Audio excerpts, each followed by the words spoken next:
It's perfect. I'm here today with Griz Grim, Griz. Griswold Gaius Grim of the first LARP ingression protocol at your service. Great to have you here, Griz, and I am looking forward to our conversation today. You had mentioned that you wanted to talk about a certain clip that you sent me, and I thought maybe we could start with that, and then after that maybe go on to talk about the other thing you mentioned was maybe wanting to talk about the conversation between Pageau, Peterson, and Vervaeke, which has... Yeah, let's have a little corner chat. Let's just have a Yeah. little corner chat about corner things. Okay. So I'm going to share screen here and bring up this first clip that you wanted to talk about. And it's a short one, so. And oh, you know what? I need to fix the sound because I noticed last time I did this that the sound didn't work very well. There you go. Now I've got...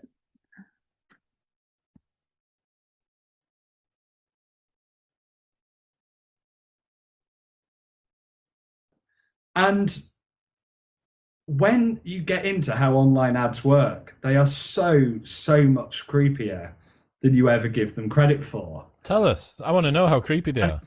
Basically, they stalk you around the internet like if any human being, if any ex did this, they would be in jail, and rightly so.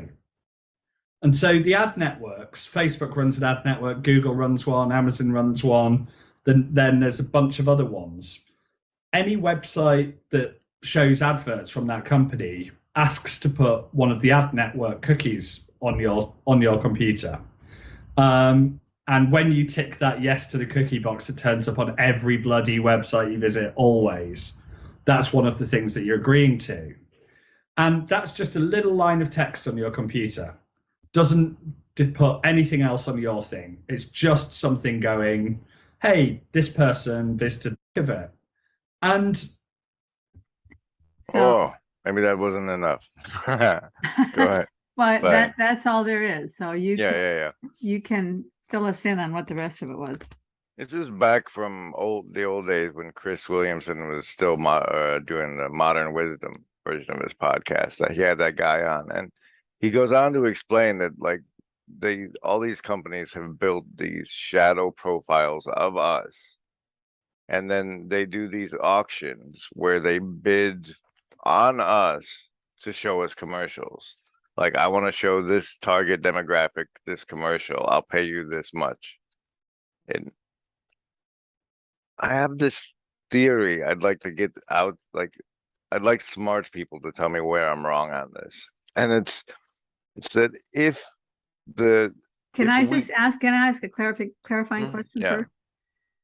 So these different groups that are running these online ad networks, then vendors bid with them. Vendors ask them to show their ads to certain demographics, and then they can pull up a demographic of people like me who like green things. And right, the AdWork has everything it knows about you as like this shadow profile, and then like an advertiser will go in and bid on like categories that profile fits into, and then their ad will only show to that category. Yeah. And so my biggest thing is that they have these shadow profiles. These auctions are going on billions of times a day, microsecond, tiny fractions of money, right? But if they cut us in on that, then like we would get paid for the quality of our profile. Like the advertisements we earn, like we earn ourselves into a target demographic for Rolex, then our cut for what we get advertised would be larger. And where's the wrongness in the idea that an ad network cuts in the stock of cattle it's selling to advertisers? And wouldn't that fix a lot of problems? That's what I'd like to put before smart folk. And thank you for giving me the chance. You've got the wrong target demographic if you're looking for smart folk. People that watch you, Karen. People that watch. Oh, okay. People that watch me. Okay, now I got it. Okay, Seed your so audience with the so idea. so then we could stop right there and just say, everybody out there, if you have an idea about this, but let me explore it a little bit further. So first of all, the manufacturer or the designer or whoever, the customer is, I mean, I'm the customer, I guess, but The so advertiser. the advertiser, let's call him the advertiser. The advertiser is paying money to get to certain target demographics.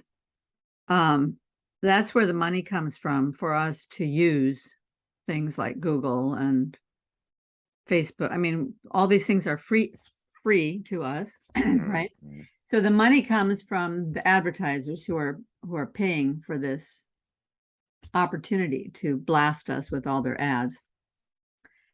If they were paying us as well, then wouldn't the price of the products that we buy have to go up correspondingly? I do see that angle, but I'm not saying for the advertisers to pay more than present. I'm saying for like 0.005% of what they're paying it for us, for our eyeballs at present, Uh-huh. gets kicked to us from the ad company. Okay, so Google or Facebook or those guys would pay us if we are avid consumers of their product. Yes, yes. Because we are eyes on their product that they wouldn't have otherwise.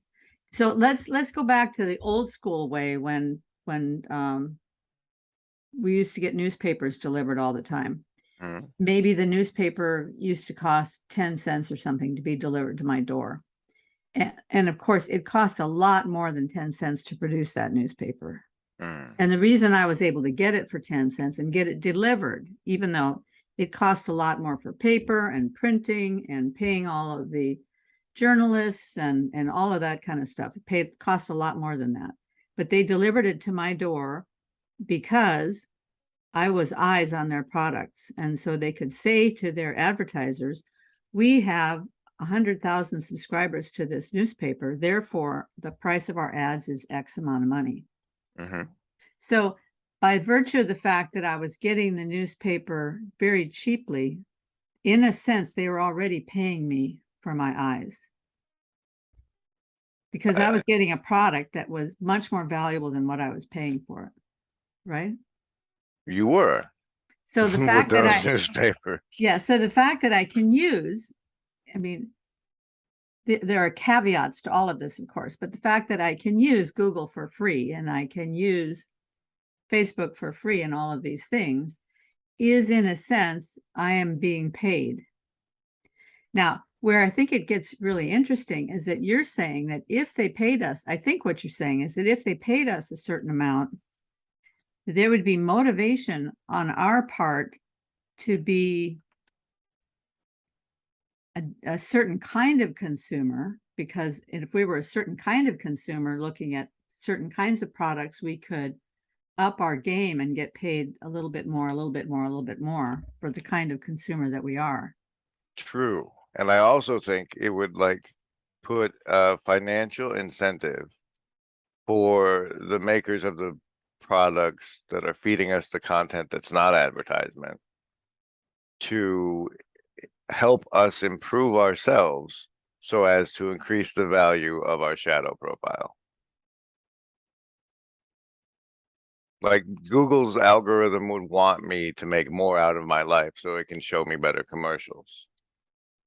And I want to make more out of my life so I get to see better commercials. And it's as the robots are Oh, so you would get more money. You would get more money if you're watching commercials for more expensive things. right, the more I get to my life together and make Uh-huh. become a better, more productive member of society and get a higher net worth, then like the people who want to pay to put a commercial in front of me improved. Like they're willing to pay more to put a commercial in front of me. That's really interesting. So if you moved up, so like I get, I'm always clicking on ads for really cheap, kind of cool design, but cheap clothing. So I'm always getting bombarded with ads from these cheap Chinese and Asian clothing companies that you don't even know if it's true because they have these really, really cute clothes, but they cost like $7.32. And so you're like, how can that be real?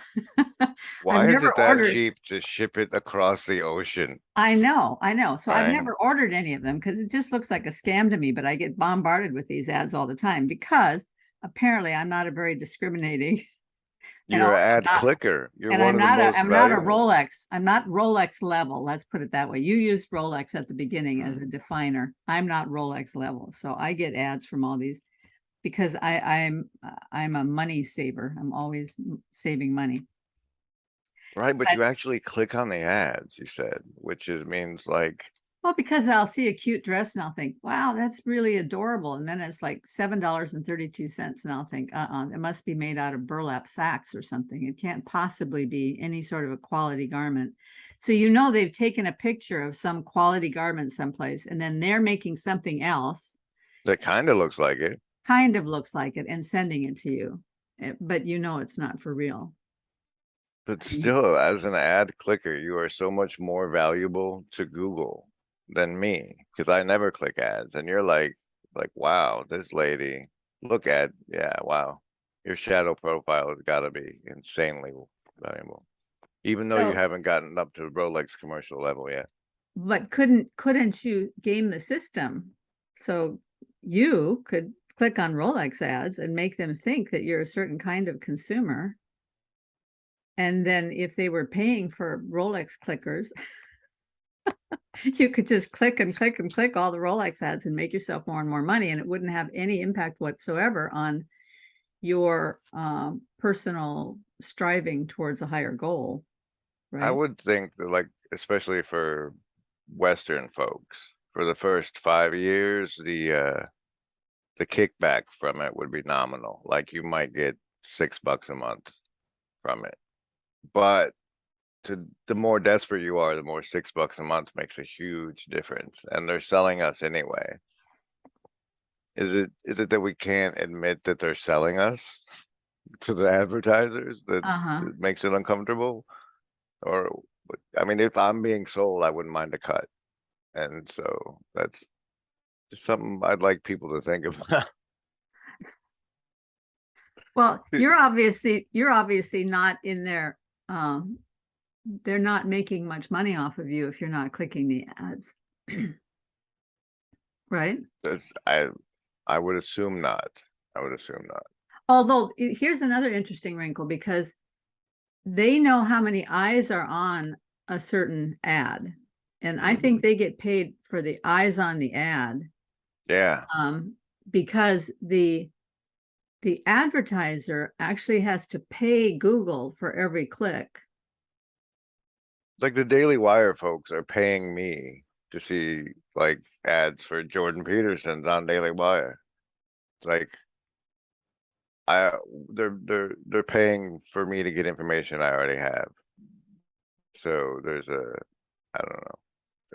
There's leaks in the system, and Yes. as traditional jobs get more and more automated, we're gonna have to find other ways to be of value to each other and society. So these are the Well, lines that's I so think of. sad. That's so sad that my value as a member of society is in how many ads I watch. That's just, oh my gosh, that's even worse than Wall-E. Mhm.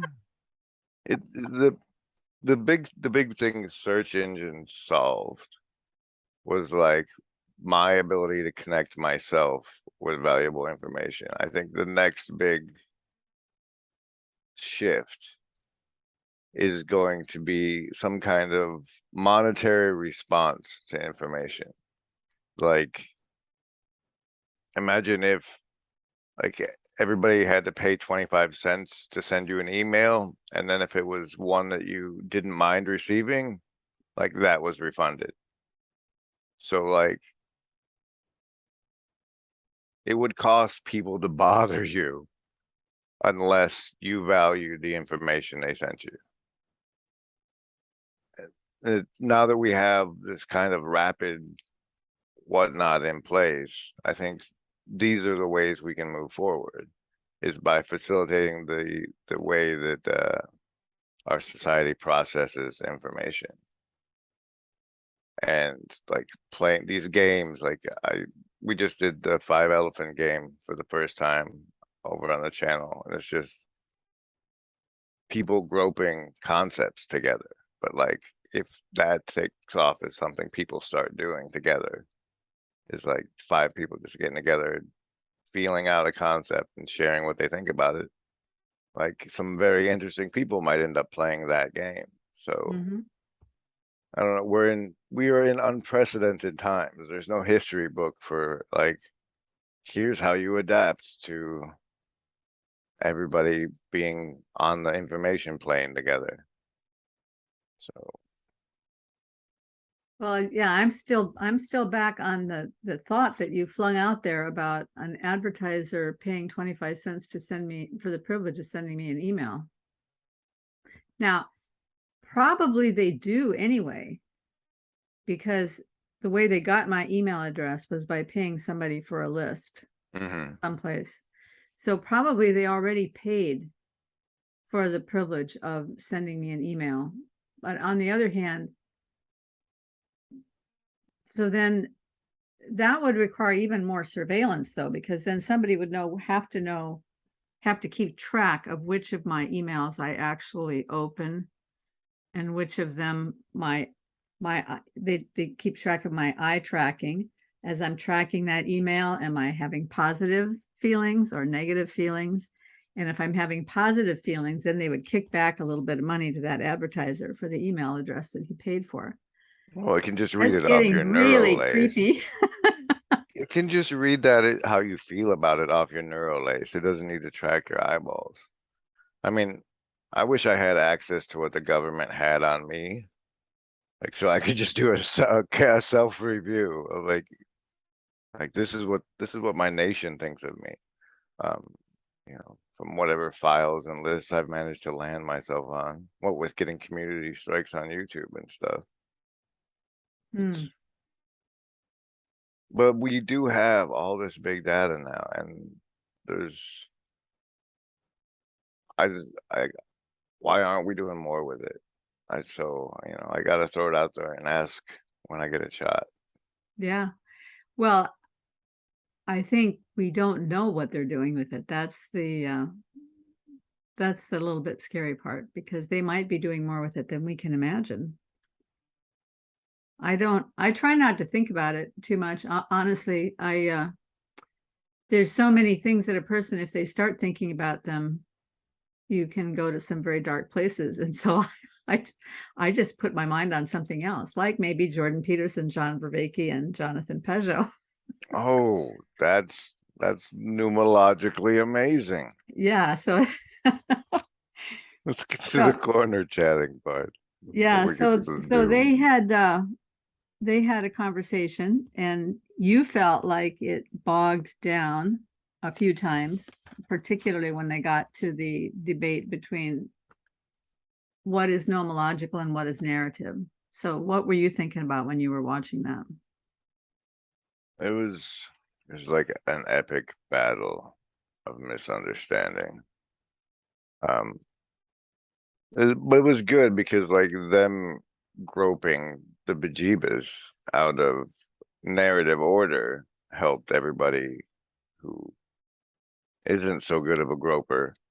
So it's like, you know, that's one of the beautiful things about these things happening, as like friends having a discussion, and that friends happen to be people that we like the way they think, is good times. It's some kind of distributed cognition. I don't know if it turns into a fancy egregore. I keep trying to make it one.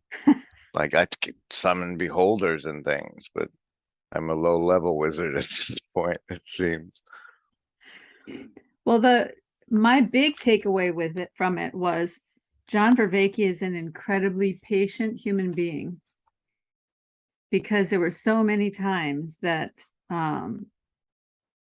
he just started a thought and Jordan Peterson was already stopping him and going on with his own, so many times. And there were so many times that I think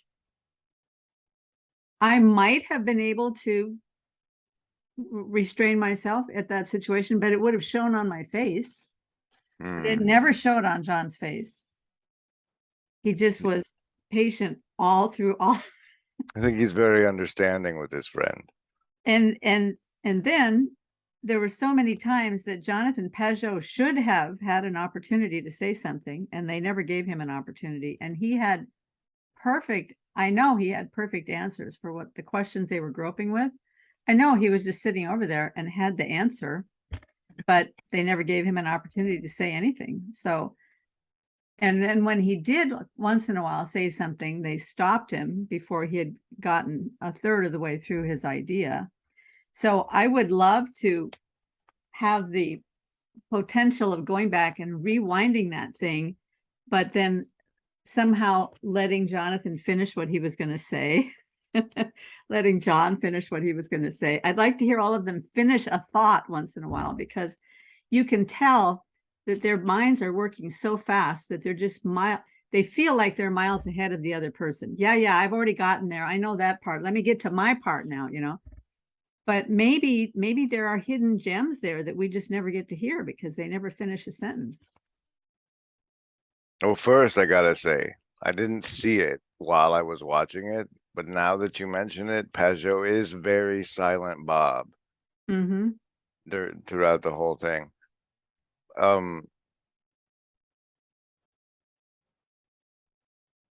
Wow, that's all I had. I had a lame silent Bob joke. Oh, who's Silent Bob? I'm It's so a, dumb. it's a I don't movie even know who reference. Silent Bob is. You probably shouldn't. It's terrible. It's terrible. Oh. Oh, the John Vervaeke and his patients. Yeah. But he's defending the bad guys, really. The atheists, So it's good that he's developed that patience. And but the frustration for me came with the numerological and the narrative order is like because we experience narratively, like our internal narrators write the story of what's happening as it happens, and that turns into our memory and stuff. So like there is the narrative dominance as experienced and embodied. And like John was having to do cognitive backflips to explain this numerological order, which as far as even in our post-show research, we've been able to discern is things like the laws of how things play out in the prime material plane. Like just this is the way it works. You can consider it a law because it's always going to work this way. That's the sense of order. That's what he's referring to with it's like what science is investigating. Mm-hmm. It's like, okay, so we saw the firefly over there. What is that and how does it work? And well, these chemical reactions make this light over here. It's like, so that's the order, that's how the interactions play out. That's the processes, as far as I can tell. And well, the thing I kept wanting to ask John, though, when he kept going down that road is, yes, but the order is only observed. Well, first of all, there's an observer of that order, and the order is only observed according to that particular order observer's questions. They have a particular question that they want to answer, even if their question is just, how does that lightning bug work? yeah, That's like a question. And just the fact that you're curiosity itself. yeah, the fact that you're asking a question means that you have a narrative in your head that you're trying to fill something in. And I think everybody has that. Every scientist, the choices that they make about which experiments they're going to do, that's a narrative. And so whatever they find from those, when the apple fell on Newton's head, that was a narrative. An apple fell on his head, if that's what really happened. I mean, that's the urban legend anyway. So his cogitations about gravity had to do with something that happened to him, because we are embodied creatures. So I just don't understand how you can get out from underneath the narrative. But Jonathan Pageau felt for some reason that was a hill worthy of dying on, because he must have seen some sort of theological point that was necessary to protect by agreeing with John that there are certain nomological principles that are not narrative. But I need to go back and listen to it again, because I couldn't parse out what it was that Jonathan was trying to say, because they All right. never let him finish the sentence. Me either. I can't do for Jonathan, but from what I recall from my last viewing, John was working that the logos is the union between the nomonological and the natural laws and the narrative universe, where it meets. Like in my head, it was the Tao, the yin yang symbol, and like also therefore then like what happens in the interaction of creation between male and female principles is like you come from the narrative side with the spark of creation, and you step through the portal in the yin yang from into the black circle, and like reality manifests according to that, like not necessarily according to that, but in response to that, to why you're there. Like your purpose you bring into the nomonological order affects how it presents itself to you. And you can take pieces from you can go through the white circle in what you find in the world of the laws of manifestation, and take that piece back into your narrative order. It becomes part of your story as you move on. And that's the logos. The between them both, the bridge between the two, the union, the creation. Yeah, no, I can see what you're saying with the yin and the yang. It's a different framework than what I'm used to thinking about those, so I have to walk my way through it for a second. So typically when Peterson talks about the yin and the yang, he talks about the one side being order, culture, the walled city. All of that is one side. And then the other side of the wave, I think of that thing down the center as being like a wave. On the other side of the wave is nature, the unknown, the chaos. Ooh, can we call it the crest of reality? The wave? The wave. Right. Yeah, Okay. that's an interesting thought, because, well, let me walk you through this. So when I first started thinking about this years ago, and he talks about how the adventure is to, or the best place to be is would have one foot in order, which keeps you stable. And then with the other foot, you step over into the unknown, and over there in the unknown, you can discover treasures that that wouldn't be available to you when you're over in order, because order can get stuck. You can get this stuckness over in order. So you step over into the nature realm or the chaos realm, and there's treasures over there in the unknown, and you bring them back, and with that you can revivify order. Now that's the best place to be, but what usually happens to us is we fall into chaos because something untoward happens, and so we fall into chaos. We don't have a foot in order anymore, and so we're floundering around in there. Then it depends on how we look at what it is that we find there, whether it's a treasure or not a treasure. And that's the way I think of it.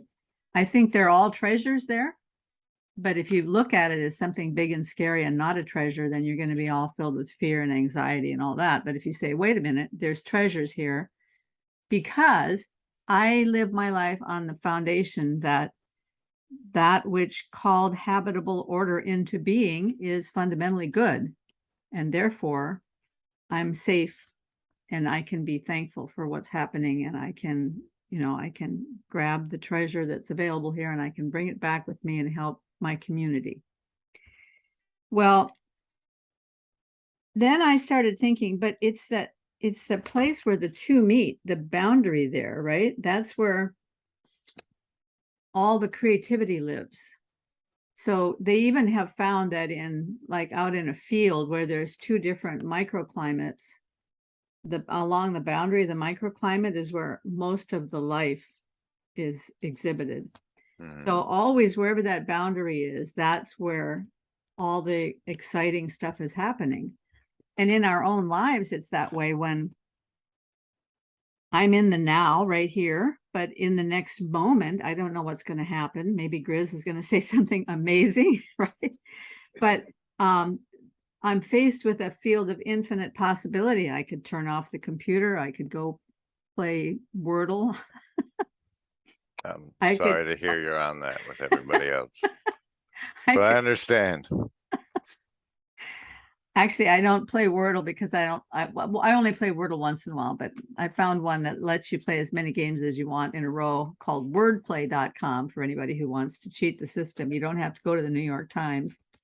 You can go to Wordplay and play as many games as you want, but it's addicting. So yeah. Yeah, and you don't get the reputational credit of the Twitter share of your score. Yeah, well, who cares?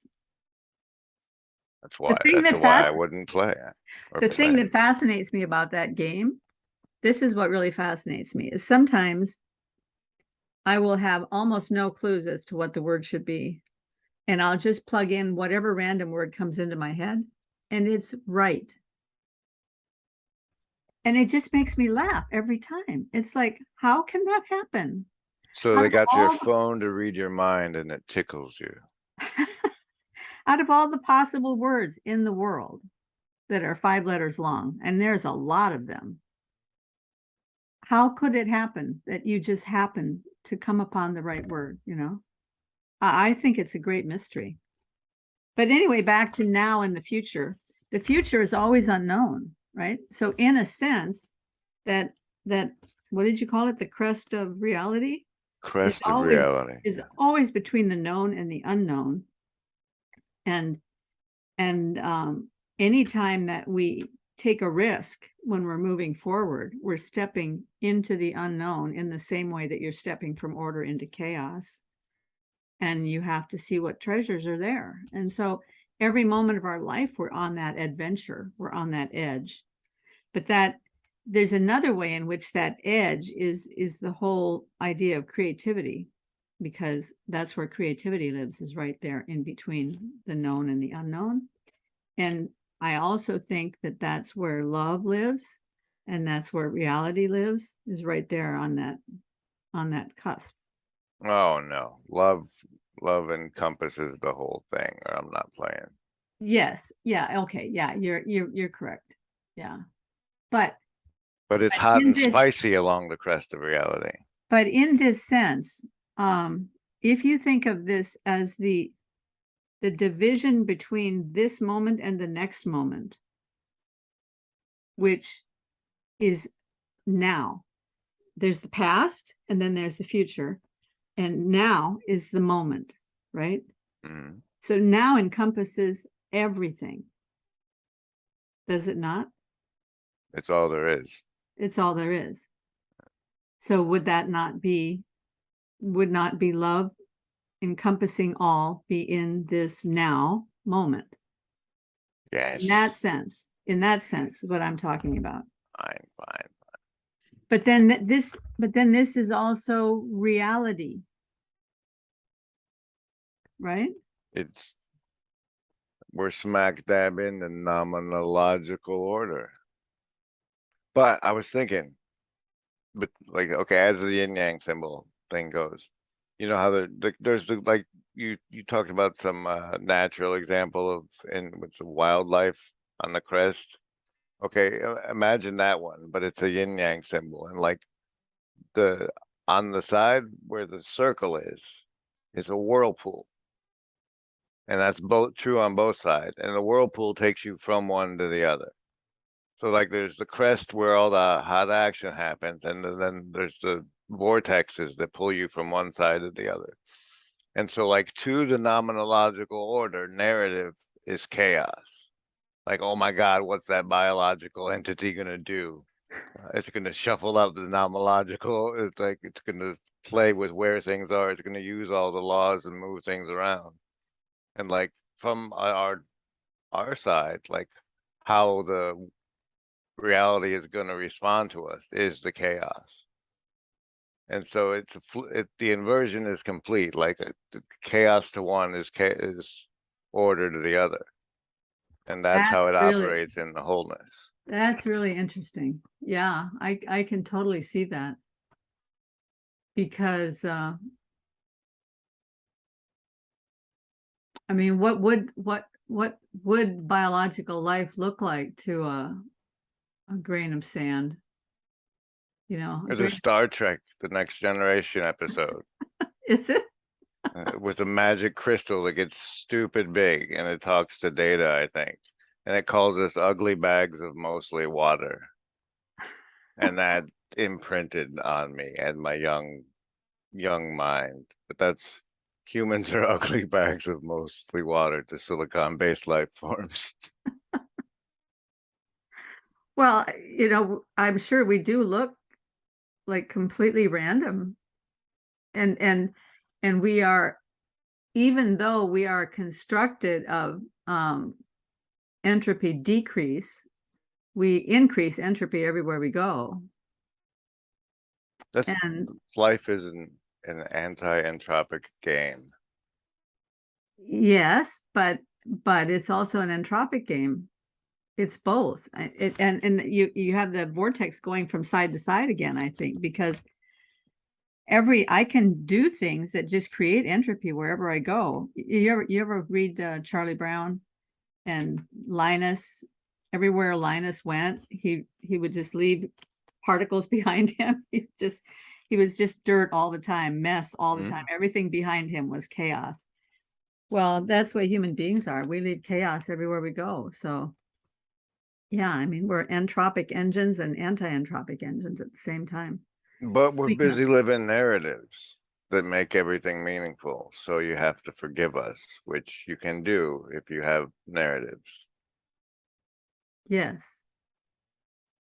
Yeah. So that's a really interesting picture of thinking of them as being, and maybe it's that opponent processing thing, you know, that in order for the narrative to grow and prosper, shall we say, that there have to be these natural consequences that occur when we take certain actions, and those natural consequences are the nomological realm. And in order for the nomological realm to have meaning and purpose, there has to be something trying the boundaries of it all the time. You can be how the pieces move, but if nobody's moving the pieces, like it's the magic that makes cause and effect possible. Well, let me read you something that came up today. I was watching a video with 3 physicists, Sabina Hassenfelder, Paul Davies, and Lee Smolin. And Lee Smolin is a very interesting guy. He's been doing a lot of work on time and the meaning of time. And he said that most of these, and I think he's talking about the nomological universe, the law. I think that's what John meant when he said that nomological thing, is like the laws. So Lee Smolin said the laws that govern when you talk about these nomological laws, they're actually laws that only govern small systems, small parts of the universe. And Pockets of order. yeah, I guess that you could say that. So he says that the laws that govern small parts of the universe but he said the question you have to ask is, what kind of law selects those local laws that govern small regions? What kind of law governs the cosmological questions? So he's stepped up one level to the meta law, right? And then he says, what chose the laws and what chose the initial conditions? That must be a law of a very different kind, a very different methodology, a different formulation. And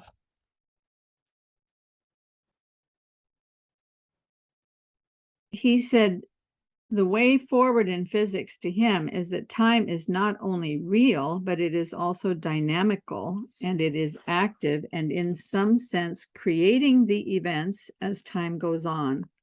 In fact, the creation of events is what time is. So that made me think of Wolfram, because in Wolfram's physics, time is the updating of events.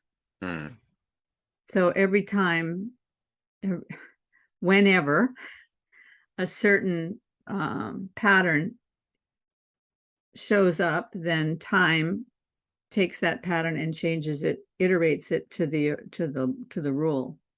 So it's always iterating to the rule, and time is the updating of those events.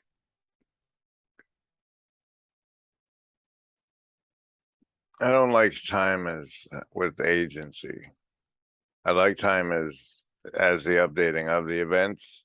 Like, we call that thing time. You know how it was one way half a second ago, and now it's, you know how it was one way and now it's not a different way? We call that time.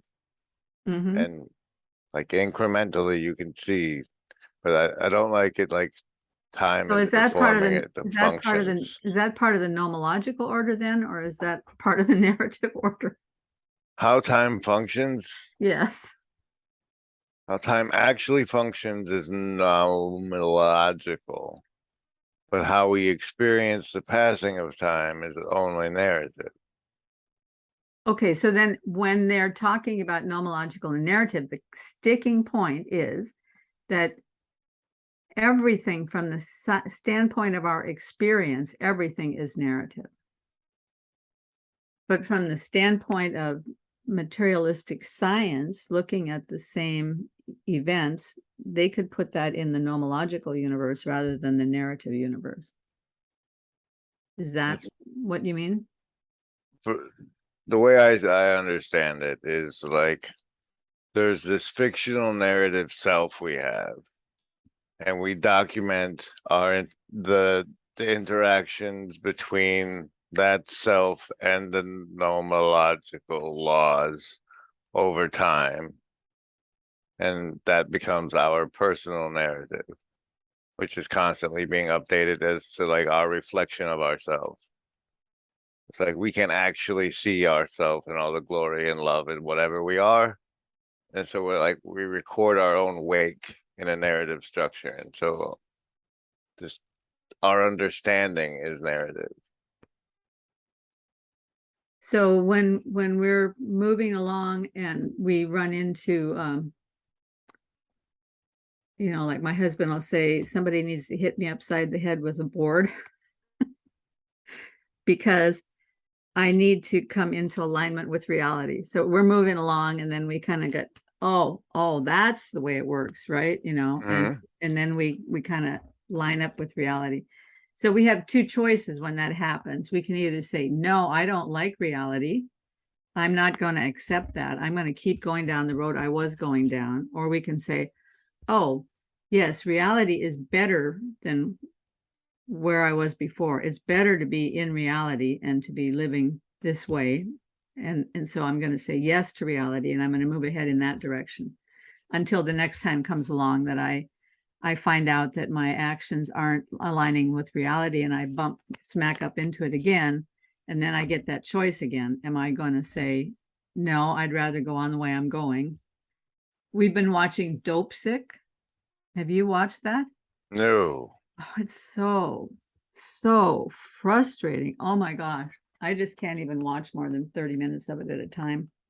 It's the true story of a big pharma that was making OxyContin and spent lots and lots of advertising money to convince and salespeople to convince doctors that OxyContin was not habit forming, was not addictive, because they had found some sort of new time release technology that would make it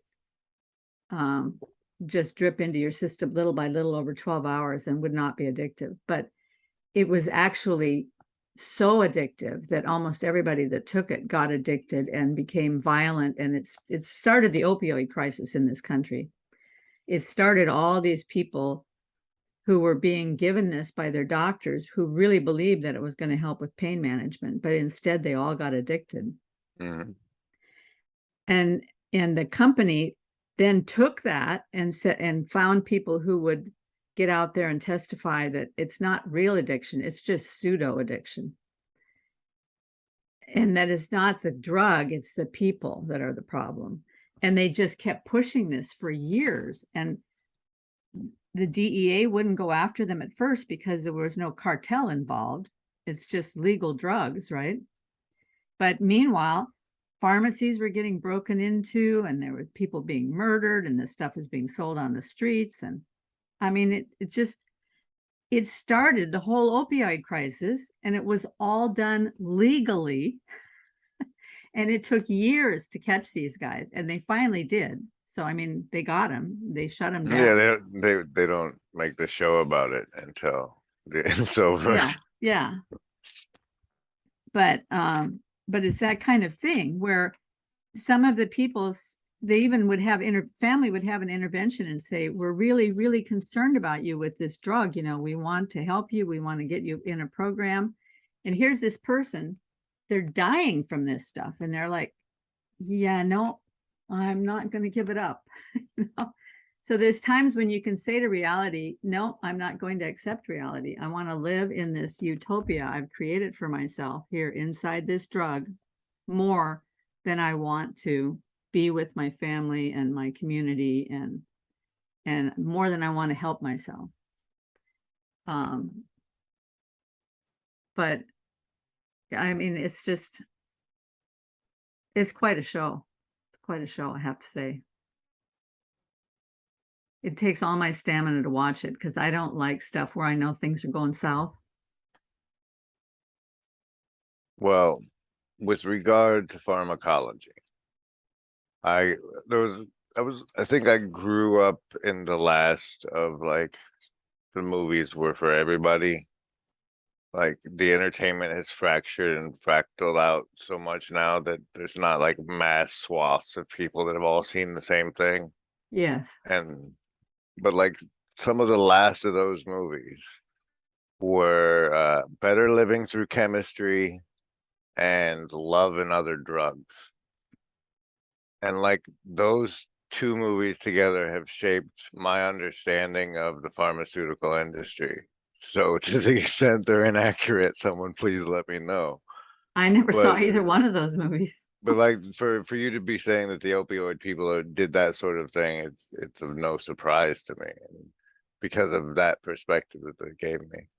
Well, I have to say it was a big surprise to me. I guess it shouldn't have been. I always want to believe that people are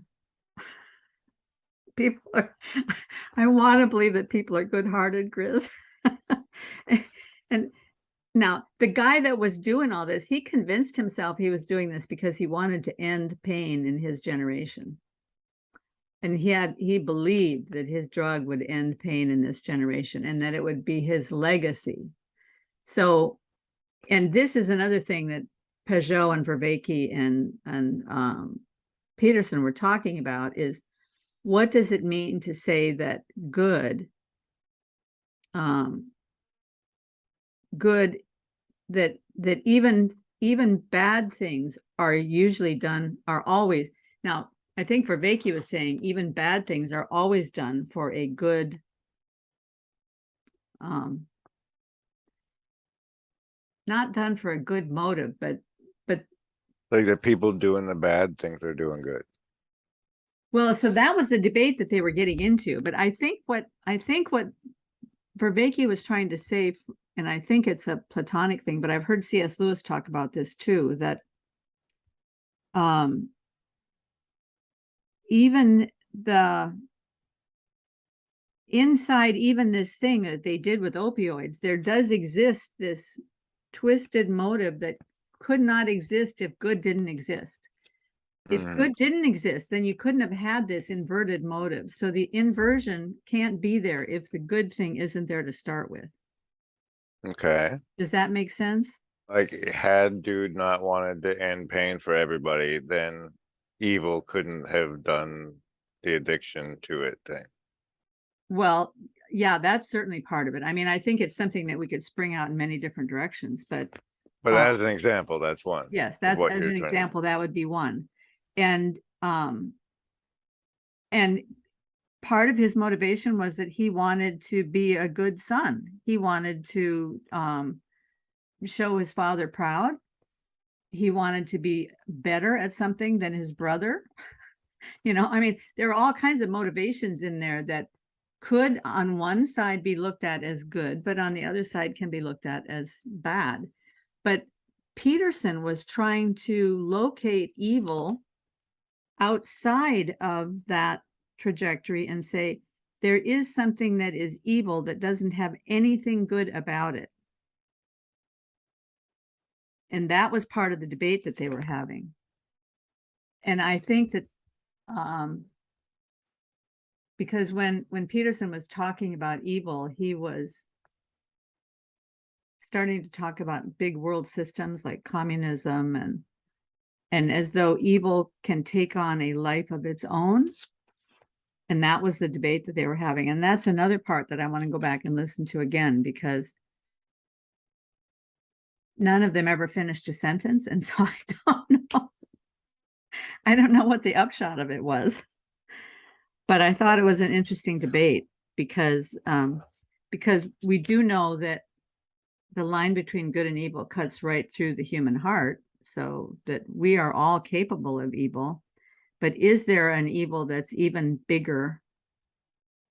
You know, could you say that the demonic exists on its own as an entity aside from the human condition, the human person? Could I? I would, absolutely. All right, so with regards to love and evil, the system I have in my head, I don't know, is it one of them heuristics, maybe? Is that most evil, as we understand it, is like reciprocally narrowed love onto yourself. Like I can do these things like if I had empathy for my target, I could not do this. But I love myself so much that I can dehumanize or whatever. I can make myself more important to myself enough to do what I have to do, this evil I do. And it's okay for me to do it because I love myself that much. So for me, that's my understanding of typical evil. And we're discussing some like entropic force that delights in its work beyond that as this evil that they're trying to pinpoint whether or not exists conversationally. Well, what occurred to me just as you were saying that is that you said most evil is reciprocally narrowed love unto yourself. If that's true, I think it's a very interesting idea. And if it's true, then even there, that evil couldn't exist without the love of self. And love, there is a good side to love of self, because proper love of self leads me to love my neighbor properly, because I'm to love my neighbor as I love myself. I gotta hold this up. I want to get out before I lose.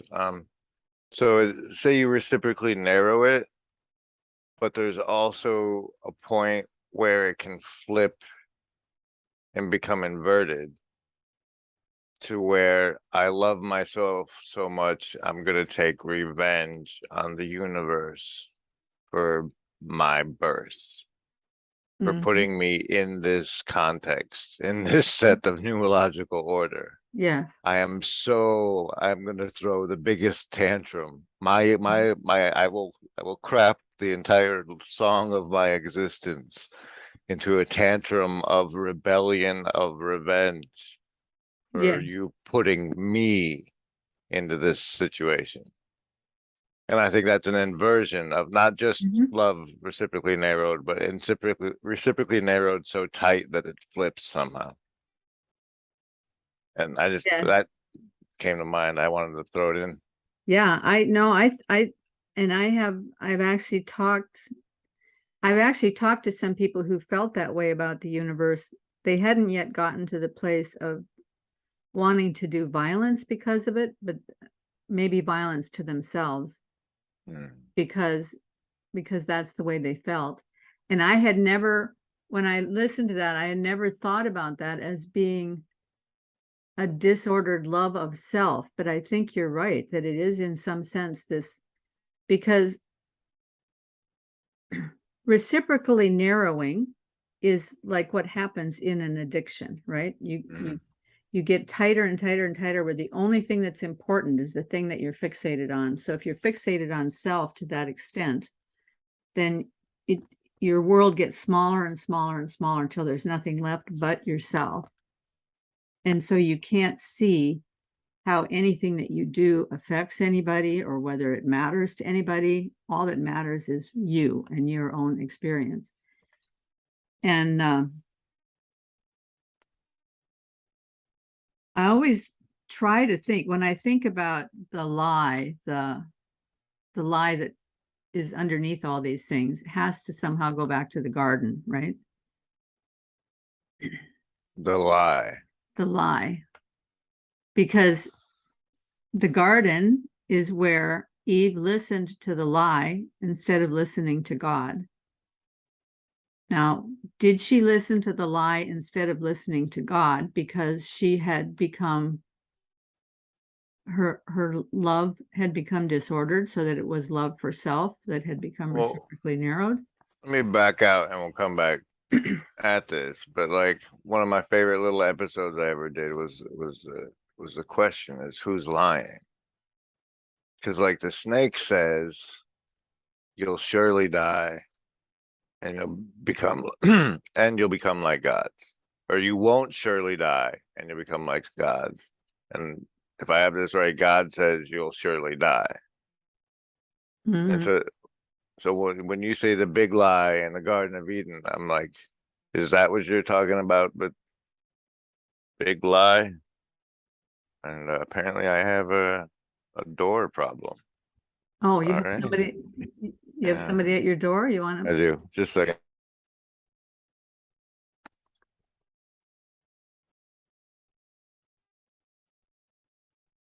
So you were saying that this passage from Genesis, let me just read it again. Yeah, Now let's have it this, right. okay, this is from Genesis chapter 3, verses 1 through 6, maybe. Now the serpent was more cunning than any animal of the field which the Lord God had made. And he said to the woman, has God really said, you shall not eat from any tree of the garden? The woman said to the serpent, from the fruit of the trees of the garden we may eat, but from the fruit of the tree which is in the middle of the garden, God has said, you shall not eat from it or touch it, or you will die. The serpent said to the woman, you certainly will not die, for God knows that on the day you eat from it, your eyes will be opened, and you will become like God, knowing good and evil. When the woman saw that the tree was good for food, and that it was a delight to the eyes, and that the tree was desirable to make one wise, she took some of its fruit and ate, and she also gave some to her husband with her, and he ate. Then the eyes of both of them were opened, And they knew that they were naked, and they sewed fig leaves together and made themselves waist coverings. So, You have a big lie in there. well, first of all, something happens to Eve. First, in my mind, something happened to Eve even before the serpent was there. Because for some reason she listened to the serpent. Why did she listen to him? Why wouldn't she Already there listen must, to him? well, because I think already there must be some sense in which she didn't trust that she already had everything that was desirable. I mean, I'll give you like, why did she allow the animal to question the word of God? Yeah. But like, I don't see anything wrong with just talking to snakes. Like, if she's fine. Like any animal came up and talked to her, no, Eve, don't talk to animals. What's the matter with you? I mean, But then she goes and she says,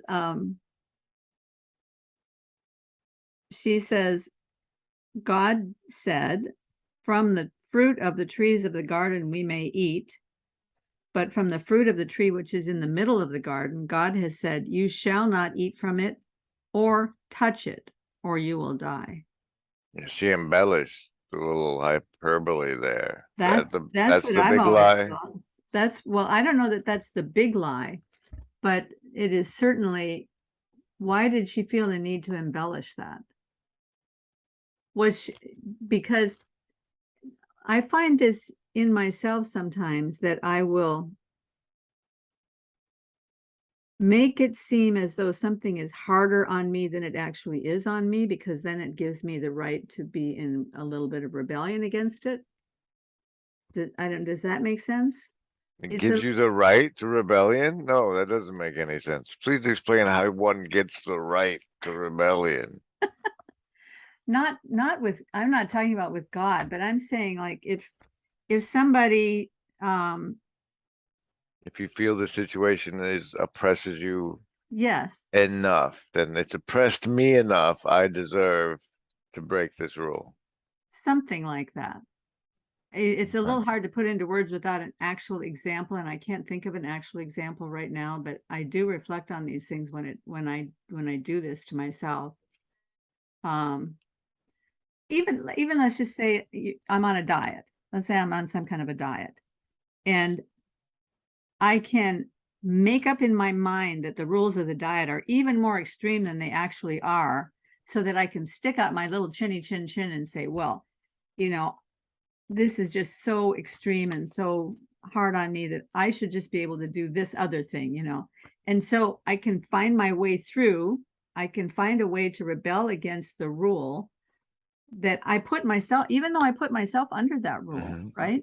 If I blow it up in my mind that it's even more extreme, it's a kind of an inverted kind of victim blaming, victim mentality. Woe is me, poor me, that I have to abide under all these rules. Let me blame somebody else for it.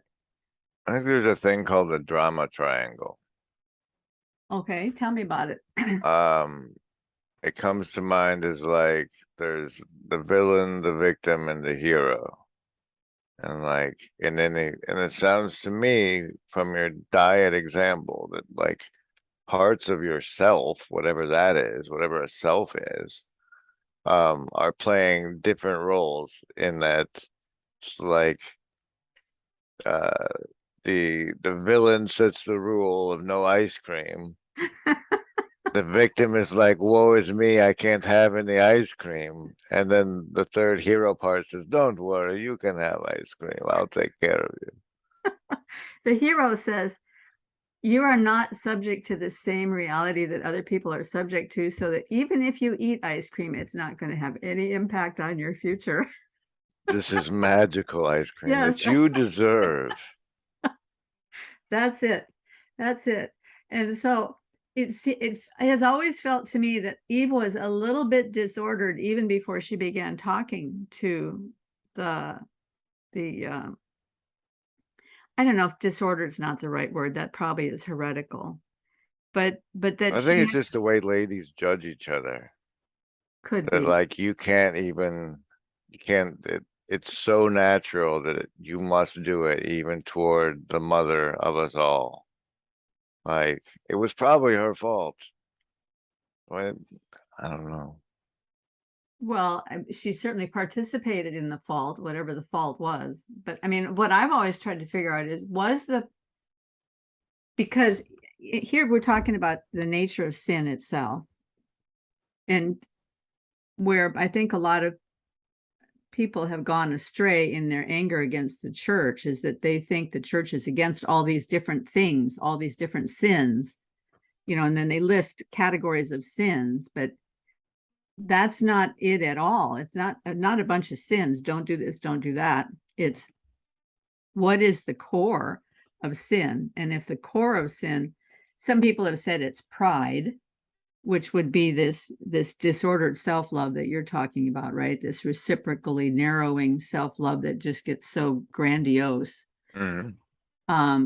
But really thinking psychologically, what's underneath that kind of pride is a lack of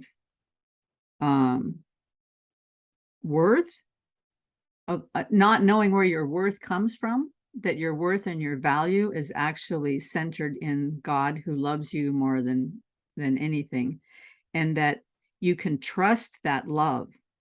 And if you can't trust the love of God, then you have to love yourself, because you have to get that love from somewhere. So I'm going to love myself. Mhm. Or I mean, some people go out and have all kinds of affairs and everything because they think that's going to give them that love. But at bottom, it's because you're looking for love somewhere. And they talk about loose women, or whatever you want to call. Whoa.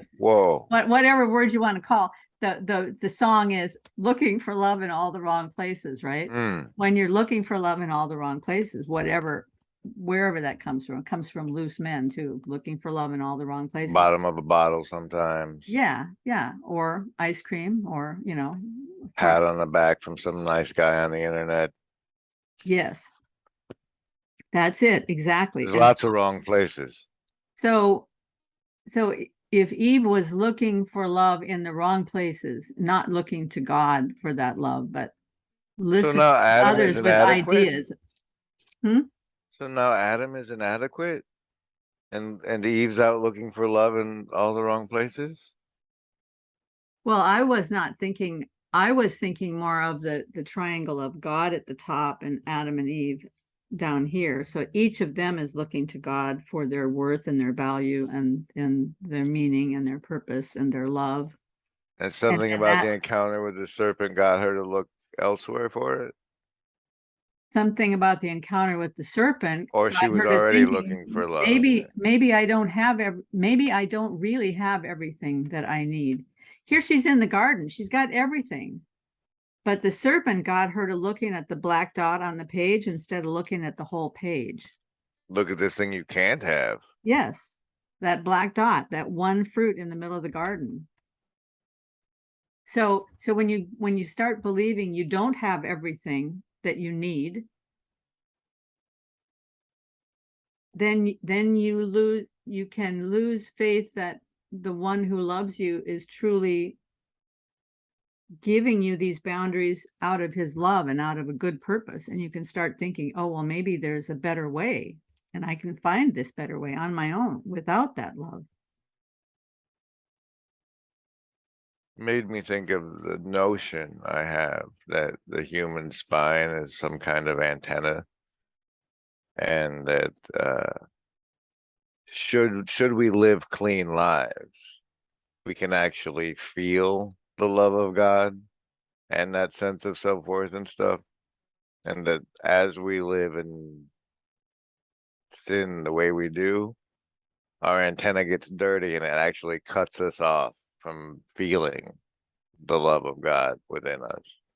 And that's when we start looking for all the wrong places. But I haven't cleaned up enough to test the theory. That's just the hypothesis right now. Well, I've never thought of it in terms of the spine, but I certainly have felt that way, that whatever it is that on the times when I can really open myself up and really experience the love of God, those are times, not necessarily when I've cleaned myself up.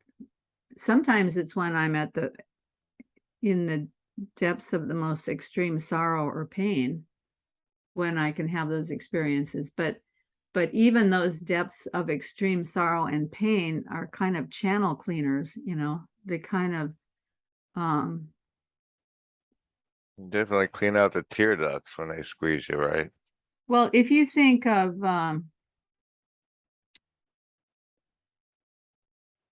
if you think of yourself as a vessel, let's say, but your vessel has really thick walls, then you can only hold so much liquid in this vessel. But if somehow you can ream out those walls and keep digging out those walls and digging them out, you can hold more and more and more liquid in that vessel, because you're like the inside of a coconut, right? You can keep scooping out more and more and more of the coconut until you get just the shell. And then you can hold a lot more liquid in that shell than you can hold in a coconut that's got all the meat in it. And I think that pain and suffering and sorrow do that scooping out, that surgical. But what's getting scooped out here? Like, what is the meat of the coconut of our internal emotional selves? Well, 'Cause whatever it is that makes me resistant to I think part of it is what you're saying, when I'm feeling, maybe it is self-love, maybe it's always self-love, and that self-love disorders so many other things, but that self-love has to get scooped out. There's the verse, I think it's in Philippians, that I may know him. It's talking about Jesus Christ, that I may know him and the power of his resurrection and the fellowship of his sufferings. So knowing Jesus has two parts, but it's the fellowship of his sufferings, I think, that makes it possible for us to know the power of his resurrection. And when it says power of his resurrection, I don't think that means that it gives me some kind of power. I think what that means is the truth that he is resurrected and he is alive and he is here with me and he loves me. And that sense when he's with me fully, that's the power of his resurrection, but that comes through the fellowship of his sufferings. And that's what cleans out my insides. It's a transformation. It's maybe the self-love is naturally reamed out of us as we turn our eyes more and more to him and love him more and more. There's not as much room for us to love ourselves. could be. I'm just ballparking it here. It's terrifying. It sounds terrifying. You're like, Grim, if you love Jesus, you get to be like a coconut where somebody scrapes out the insides. It's so good. Like, what? Wow. Okay, maybe I used the wrong picture. Power of resurrection. It made me I had a little pet peeve creep into my mind with regard, because I deal with a lot of Christians, right? I kept hearing about there was this estuary thing, and that it was like Christians mingling with non-Christians, and that I could be the salt water in this estuary and bring up stuff like my channeled material favorites. But I never get to that. I never get to that. But the little pet peeve that came up is like living the victory. Like, there's a phrase from when I was floating around with the churches, like living the victory, like Christ crucified was the devil put down. It's over. It's already won. And What's that? What's living the victory look like in your mind? And like, I would love it if some 5 Christians got together and played the blind elephant game with like living the victory. What is that? Because it seems like if you believe in Jesus Christ as having conquered at the resurrection, a lot of y'all are pretty timid in the situation where like they're teaching the children very questionable things. There's a lot of really questionable things going on, and no one seems to be holding anybody accountable through whatever means we have for people to do that, including myself. I'm with you. I'm just in the herd here, but what's going? Well, to me, you brought up two separate things. For me, I would have to deal with them separately. So living the victory is one thing. The other thing is the timidity of Christians in the face of the onslaught of what's happening in the world today. I'm intimately acquainted with the second one because I don't know what to do about this stuff. You know, when I used to be politically involved, I would write letters to the editor and I would get out and I would stuff envelopes for certain candidates who would say that they're going to put an end to this. But the way things have happened in the last, I mean, I started seeing all this happening way back when I first became a Christian in 1980, but it's catapulting forward so fast now in the last 5 to 10 years. And it's taken root so deeply, in partly because we have the Federal Department of Education. So used to be that schools were locally governed by their local school boards. So if some big idea came along like this, it would take many years before it got through all the schools. What? That sounds like a good way to leave a child behind, Karen. We better do something about that system. And even before No Child Left Behind, believe me, there were plenty of problems. And it all started when the federal government got involved. I was in the state of Iowa. I was in the legislature in the state of Iowa in the early 1980s. And the federal government was using Iowa as a test case. And they had come in and set up 15 area education agencies in Iowa. Iowa has 50 counties. Yeah, 15 sounds like a lot for Iowa.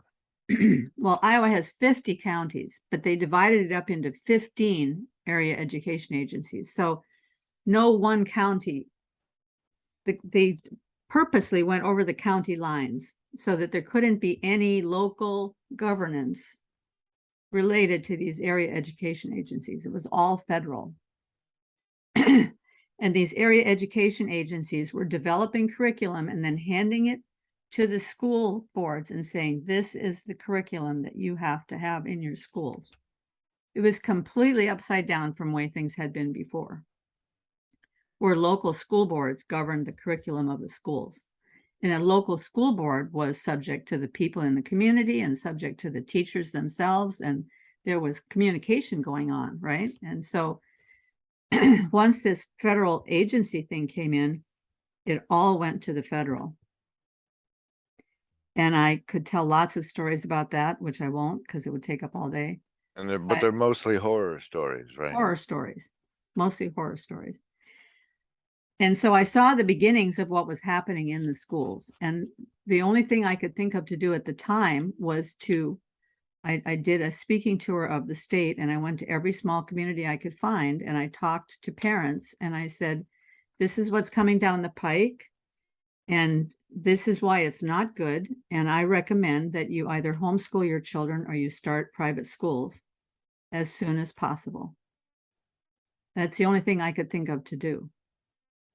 And because I was a minority, out of 100 representatives, there were 12 of us that thought the same way. And 12 is not enough to get anything done in the political system.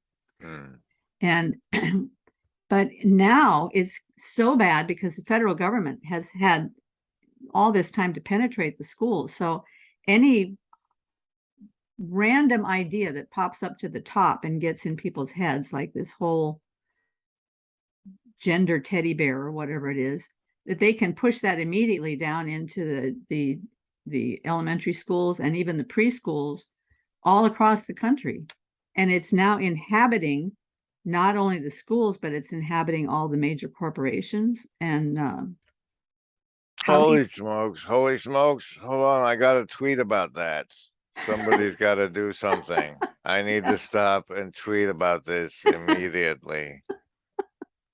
This is not right.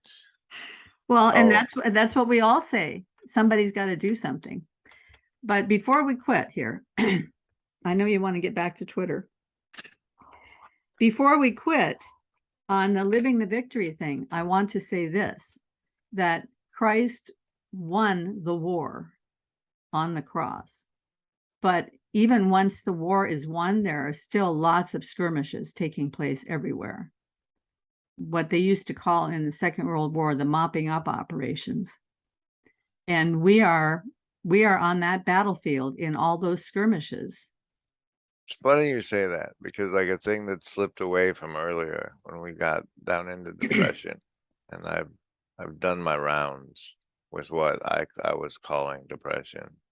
Yeah, up to and like I was working in the hospital in the pathology lab where they cut pieces of people into slices to put on microscopes. So there's very sharp things in the office, right?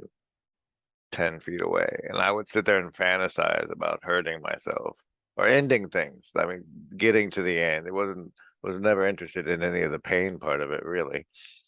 But like I've been involved with depression, including those such things. And this side of it, I say it's a self hole.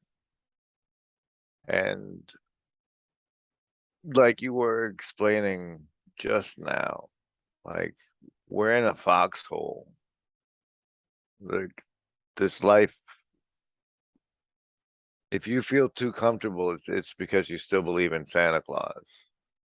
I'm pushing toward people to come up with something I'm calling the God mask from our last talk, where like, all right, you're responsible for holding society together now, and I'm calling that the God mask. But like the things that we need to let people know, and that tweeting doesn't do anything is part of that.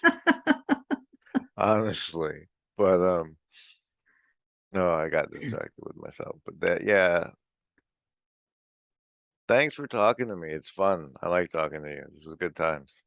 Time certainly got away from us. Yes, and living the victory, I believe, is possible on one level, but on another level, we are always in a war. And so I'm sorry to say that sometimes the coconut has to get scraped away. It's not pleasant. Oh Lord, scrape me and let's see what happens. I'm ready. Go for it. Amen. He answers prayer, Grim. I just did it, so we'll Yeah. see what happens. Thanks, Okay. Karen. Bye-bye.